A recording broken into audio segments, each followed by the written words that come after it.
আর এ দিদি কি রান্না করছিস আজকে? আজকে রায়লা মাছ দিয়ে, বেগুন দিয়ে, কচু দিয়ে, আলু দিয়ে মাখা মাখা একটা ঝোল হবে। তারপরে তার তার মাছের এই তো কি বেগুন আর কি কি আছে? আলু আর কচু। বেগুন, আলু, কচু।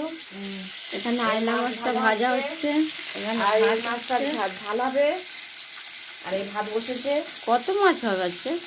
আগে 2-3 রকম মাছ হবে।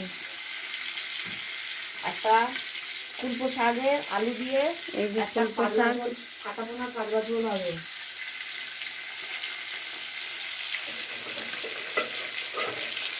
আয়লা মাছ, আয়লা।